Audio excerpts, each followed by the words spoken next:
भारत के लोकप्रिय एवं यशस्वी प्रधानमंत्री जो विश्व में भारत के गरिमामय स्थान दिलाने में अग्रणी भूमिका निभाई, ऐसे आदरणीय श्री नरेंद्र मोदी जी,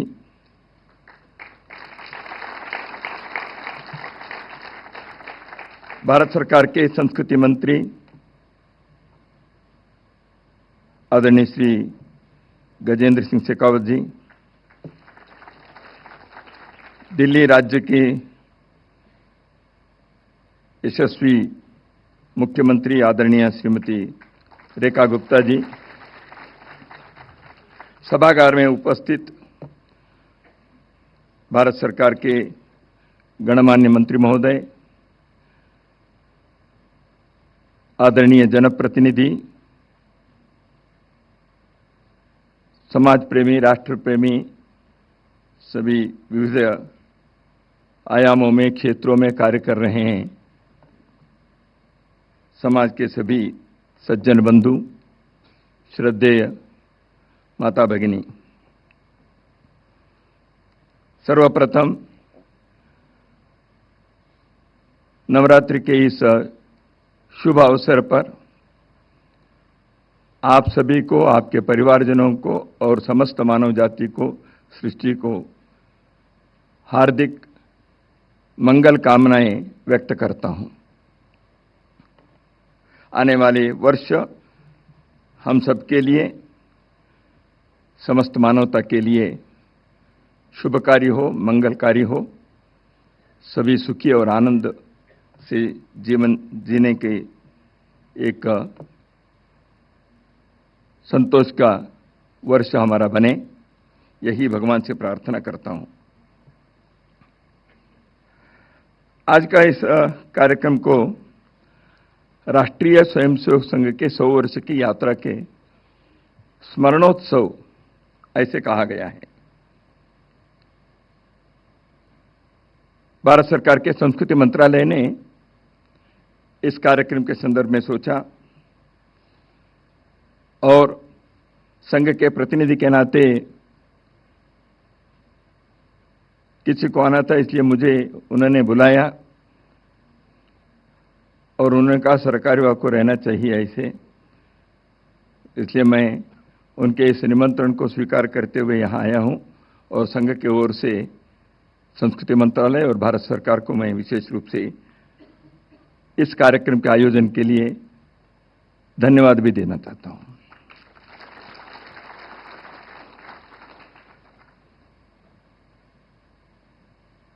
कल के विजयादशमी संघ के जीवन यात्रा में एक विशेष विजयादशमी है। आज राष्ट्रीय स्वयंसेवक संघ 100 वर्ष पूर्ण करते हुए अपने राष्ट्र सेवा के इस यज्ञ को यहां तक पहुंचाते हुए कल 101वां वर्ष में प्रवेश कर रहा है।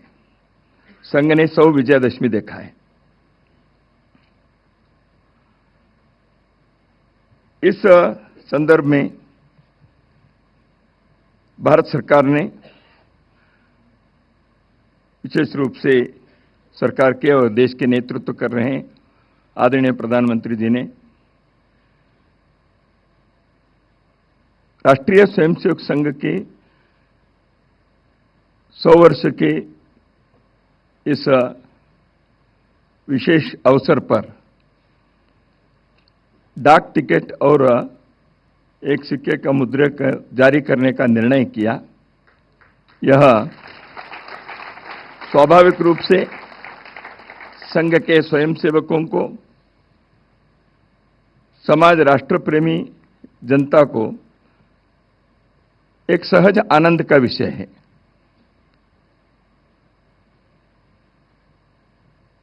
देश में और विश्व भर में फैले हुए संघ के सभी स्वयंसेवक कार्यकर्ताओं की ओर से मैं भारत सरकार को इस विषय के विशेष धन्यवाद देना चाहता हूं।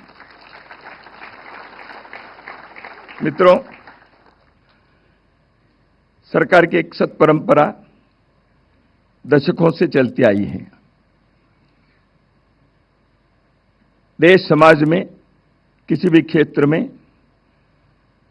विशेष योगदान देने वाले, राष्ट्र के लिए कार्य करने वाले व्यक्ति या संस्था या अभियान, ऐसे जो भी हैं, उनको समाज के तरफ से एक मान्यता, एक गौरव सम्मान मिलना चाहिए। इसलिए समाज के दृष्टि से देने का यह कार्य भारत सरकार करते आई है। तो इसी सत्परंपरा के रास्ते पर आज संघ के शताब्दी वर्ष में इस कार्य को इस प्रकार समस्त भारत की जनता की ओर से भारत सरकार एक प्रतिनिधि बनकर संघ के कार्य को इस दृष्टि से मान्यता दिए, गौरव दिए, ऐसे मैं मानता हूं।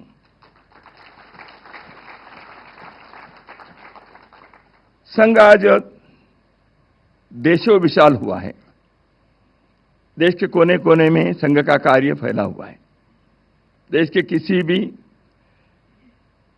सीमा के छोर पर आप जाएंगे, वहां कोई ना कोई एक संघ के स्वयंसेवक मिल जाएगा। देश के किसी भी ट्रेन में आप चढ़ेंगे, गाड़ी में 2-4 कार्यकर्ता स्वयंसेवक मिल ही जाएंगे। मेरे जैसे सैकड़ों हजारों कार्यकर्ताओं का यही नित्य का अनुभव है। संघ कार्य देशों विशाल हुआ है। संघ के कार्यकर्ता के कार्य और संघ के कार्य को देखते हुए समाज संघ को जानता है। संघ के कार्य समय समय पर स्वयंसेवकों ने समाज के बीच रहकर विभिन्न प्रकार के कार्यों में जैसे सक्रिय हैं, उसको समाज देखता है। तो इसलिए प्रत्यक्ष अनुभव से समाज संघ का आकलन किया है। और 100 वर्ष के इस स्मरणोत्सव में स्मरण किन विषयों के करें, जब ये मैं सोचता हूं, जैसे अभी माननीय संस्कृति मंत्री गजेंद्र सिंह जी ने कहा, 100 वर्ष पूर्व राष्ट्र की सर्वांगीण उन्नति के लिए समाज को संगठित करने के उद्देश्य से पूजनीय डॉक्टर केशवराव बलराम हेडगेवार जी ने नागपुर में संघ का प्रारंभ किया, ये सब जानते हैं। उसमें उन्होंने एक बात भी कही थी, मैं कोई नया कार्य नहीं कर रहा हूं, पद्धति नहीं है, तंत्र नया है। इन कार्य इस देश के अंदर सदियों से जिस प्रकार समाज जागरण करने का, धर्म की रक्षा करने के, व्यक्ति को अपने जीवन में भौतिक और पारमार्थिक जीवन में उनकी उन्नति होने के लिए कई लोगों ने जो कार्य किया है, उसी परंपरा को आगे बढ़ाने के विचार, इसी दृष्टि से यह कार्य प्रारंभ किया। संघ के 100 वर्ष की जो यात्रा है, ये एक रोचक यात्रा है। उदासीनता, विरोध, संघर्ष, इन सबको भी पार करना पड़ा। लेकिन पहले दिन से एक स्नेह, आत्मीयता, सहयोग, सहायता के भी यह अनुभव संघ के कार्यकर्ताओं को हुआ है। तो इसलिए उदासीनता, विरोध ही हुआ ऐसे नहीं है, लेकिन उदासीनता, विरोध के मार्ग पर चलते हुए भी आज स्वीकार्यता के चरण पर संघ पहुंचा है। संघ पहुंचा है ने संघ एक संगठन के नाते पहुंचा ऐसे नहीं है। संघ एक विचार के लिए साधना करते हुए आया है। संघ के विचार भारत के इस मिट्टी के विचार है।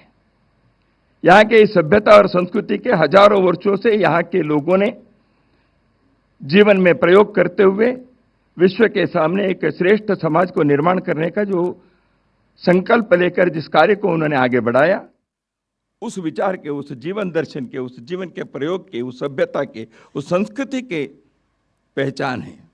इसलिए संघ के कार्य उसको स्वीकार्यता हुआ है, इसका अर्थ केवल एक संगठन के कार्य के स्वीकार्य है इतना ही मात्र नहीं है, परंतु इस विचार के, इस जीवन दर्शन के बारे में लोगों के मन में पुनः एक बार उत्साह, पुनः एक बार एक उमंग, पुनः एक बार हम विश्व में एक श्रेष्ठ समाज के नाते खड़े होने में हम सक्षम हैं, ऐसे एक भाव जगह है, उसका एक उत्सव है, ऐसे मैं मानता हूं।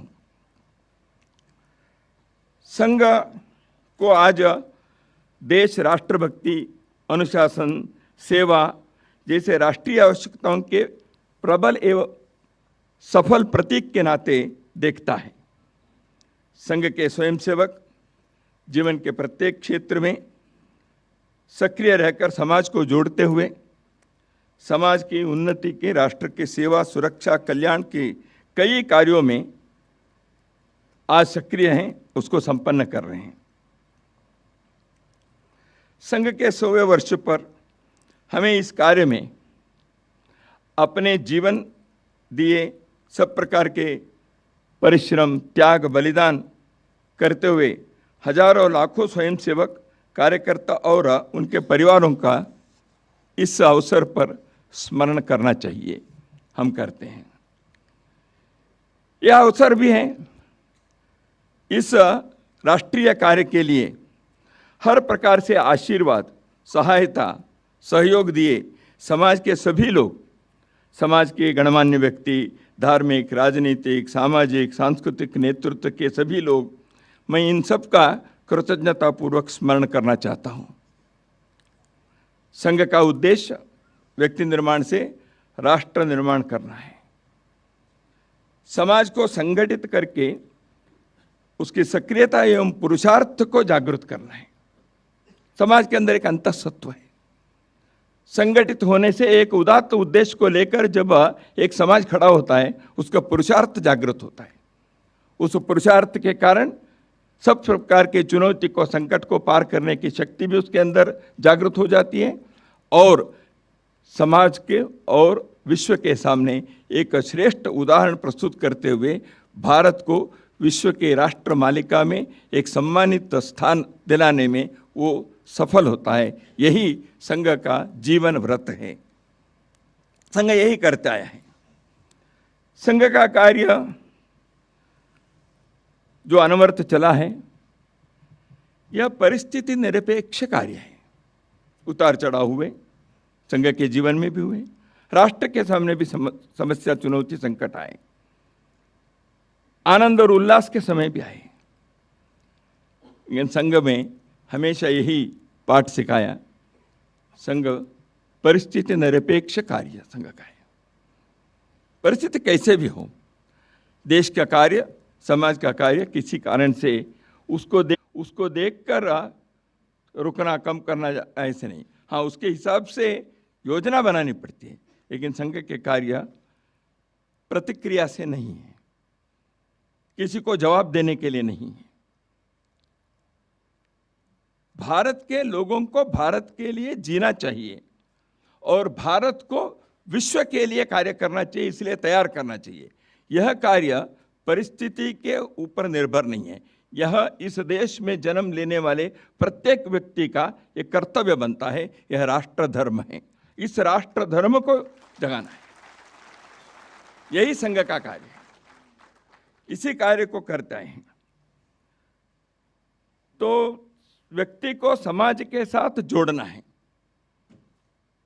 और इस समाज के साथ जोड़ने के कारण व्यक्ति राष्ट्र का एक घटक बनता है, अंग बनता है। कई बार लोगों के मन में होता है हमें मांगना है, देश से ये मांगो, और देश से मांगने के लिए नहीं है। जॉन फिट्जरल्ड केनेडी, अमेरिका के जो अध्यक्ष हैं, उन्होंने एक जगह पर कहा था, ask not what the country has given to you, ask what you have given to the country. देश हमें देता है सब कुछ, हम भी तो कुछ देना सीखे। तो इस दृष्टि से समाज के घटक हम होने के कारण, तो राष्ट्र के घटक होने के कारण, राष्ट्र के लिए, समाज के लिए जो भी करने के बनता है वह कर्तव्य अपने को निभाना है। इसलिए अपने को कोई सर्टिफिकेट नहीं चाहिए, कोई कंडीशनल नहीं है, कोई शर्त नहीं है, कोई अपेक्षा नहीं है, प्रतिफल की इच्छा नहीं है। इस दृष्टि से कार्य करना है। संघ किसी का विरोध नहीं करता, सर्वेषाम अविरोधेन। विरोध के लिए संघ का कार्य नहीं चलता। सब समाज को लिए साथ में आगे है बढ़ते जाना, यही संघ का गीत है। तो इसलिए स्वयंसेवक का राष्ट्र के प्रति अपने कर्तव्य को पूरा करने के लिए प्रामाणिकता से, निस्वार्थ बुद्धि से, तन मन धन देकर इस कार्य को करना है। इसलिए संघ में कहा गया, राष्ट्राय स्वाहा राष्ट्राय इदम न मम, ये राष्ट्र के लिए है, मेरा कुछ नहीं है। इस प्रकार के एक भाव से जो हजारों लाखों स्वयंसेवकों ने इस देश के अंदर इस कार्य को आगे बढ़ाया, स्वाभाविक रूप से लाखों लोग समाज के, यद्यपि वो संघ में नहीं आए होंगे, लेकिन इस कार्य को उन्होंने पहचाना, स्वीकारा, स्वागत किया, सहयोग दिया, सहभागी हो गए। सेवा में लाखों स्वयंसेवक लगे हैं। प्राकृतिक आपदा आती है, समाज की आवश्यकता होती है, सरकारों की योजना बनती है। योजना सरकार को तो समाज के प्रति कर्तव्य के नाते प्रत्येक सरकार को करनी है, लेकिन समाज के लोगों को भी अपने कार्य करना है। तो इसलिए इस सेवा कार्य में संघ के स्वयंसेवक भिन्न भिन्न प्रकार के संस्था के द्वारा समाज के सहयोग के साथ, सहकार के साथ देश भर में विभिन्न प्रकार के कार्यों में सेवा दे रहे हैं। सेवा है यज्ञ कुंड समिदा समहम जले, ध्येय महासागर में सरित रूप हम मिले। यही स्वयंसेवक का रोज गाथा है, क्योंकि उस सेवा के यज्ञ कुंड में समिधा के रूप में जलने की उनकी इच्छा होती है, क्योंकि समाज को वो देखता है। उस संवेदनशीलता को जागृत करने का कार्य निरंतर चलता है। जैसे कहा मैंने, संघ का कार्य समाज में पुरुषार्थ जगाकर भारत को एक समृद्ध, सशक्त, स्वाभिमानी देश के रूप में विश्व के सामने खड़ा करने का एक श्रेष्ठ जीवन व्रत है। यह अखंड साधना चल रही है। संघ के राष्ट्र की एकात्मता, अखंडता, इसके संघ पुजारी हैं। संघ समरसता के आग्रही हैं। संघ के स्वयंसेवक सेवा यज्ञ में समिधा के रूप में हैं। संघ राष्ट्रीय सुरक्षा का प्रहरी है। संघ लोक कल्याण के अभिलाषी है। संघ संगठन के प्रतीक है। संघ के 100 वर्ष में देश के सामने कुछ विचार संघ ने विचार किया। भारत के संदर्भ में, इस देश के बारे में जो विमर्श नैरेटिव होता है, वह कई बार भारत को विकृत रूप में प्रस्तुत करने के कुछ कुप्रयत्न चलते हैं, कुत्सित प्रयत्न चलते हैं। कई दशकों से हमने देखा है। पिछले कुछ वर्षों में जैसे जैसे अपने कार्य को सफलता मिलते गई, देश के चित्र बदला, सरकारें बदली। तो इस दृष्टि से शिक्षा से लेकर अंतर्राष्ट्रीय स्तर तक का सब प्रकार के विचार बदलने के लिए एक नए मार्ग खुले हैं। भारत के इस विमर्श को मजबूत करना, देश के अंदर और विश्व के मंच पर, सारी दुनिया में भारत के बारे में जो विमर्श है वह सकारात्मक होनी चाहिए, सत्य के आधार पर होनी चाहिए। तो यही संघ ने इस शतवर्ष के अवसर पर विचार किया। समाज में सकारात्मक शक्तियाँ, सज्जन शक्ति सर्वदूर हैं। व्यक्ति के रूप में, संस्था के रूप में अपने अपने अच्छे अच्छे काम करने वाले लोग सर्वत्र दिखते हैं। उन सबको एकत्र लाना, भले ही वो एक संगठन में नहीं आएंगे, लेकिन एक दिशा में भारत के लिए हम सब मिलकर अपने अपने क्षेत्र में अद्भुत कार्य करके अपने इस पीढ़ी में भारत को विश्ववंद्य, विश्वमित्र, विश्वगुरु बनाने के संकल्प को पूरा करने के लिए सज्जन शक्ति को उस प्रकार जोड़ने का कार्य है। इसी दृष्टि से संघ ने समाज परिवर्तन के 5 क्षेत्र को संघ ने चयन किया। सामाजिक समरसता, किसी प्रकार के जन्म आधारित भेदभाव नहीं, पर्यावरण के संरक्षण, परिवार प्रबोधन, प्रत्येक परिवार में, कुटुंब में वहाँ के लोग जीवन मूल्यों के आधार पर जिए, सद्गुणों के का केंद्र प्रत्येक परिवार बने, अगली पीढ़ी को देश समाज के लिए कार्य करना, अपने जीवन को भी सुखी आनंद बनाना, लेकिन सच्चारित्र के आधार पर, सद्गुणों के आधार पर, जीवन मूल्यों के आधार पर करें। इस दृष्टि से प्रत्येक परिवार को इस दृष्टि से तैयार करना। इसी दृष्टि से भारत में आज जिस प्रकार की आवश्यकता है, हमेशा है, एक स्व के आधार पर स्वदेशी जीवन शैली को, आत्मनिर्भरता को। माननीय प्रधानमंत्री इस विषय के बारे में अधिक आग्रह कर ही रहे हैं, बाकी सभी पर भी आप कर ही रहे हैं। तो इस दृष्टि से देश भर में एक स्वदेशी के वातावरण को, आचरण को निर्माण करना। और पांचवा, नागरिक कर्तव्य। प्रत्येक नागरिक अपने कर्तव्य को निभाए, समाज के प्रति, राष्ट्र के प्रति, कानून के प्रति। तो उस दृष्टि से नागरिकों के कर्तव्य को जागृत करना, इन सभी को केवल उपदेश भाषणों से करने से नहीं होता, लेकिन उसके लिए आचरण के संकल्प चाहिए। संघ के कार्यकर्ता इन परिवर्तनों के 5 आयामों में आचरण को आग्रह करते हुए आगे बढ़ रहे हैं। हम इसी के आधार पर देश के का नए उत्साह, उल्लास, उमंग जगाएं। भारत को विश्व वंद्य बनाने के लिए हम आगे बढ़ें। एक नए भारत का निर्माण करने की सार्थकता अपने जीवन में हमें मिले, ऐसे हम भगवान से प्रार्थना करते हैं। लेकिन पुरुषार्थ के आधार पर अपने प्रयत्न को हम नहीं छोड़ेंगे। इसी नए संकल्प के साथ हम आगे बढ़ेंगे। तेरा वैभव अमर रहे माँ, हम दिन चार रहे न रहे।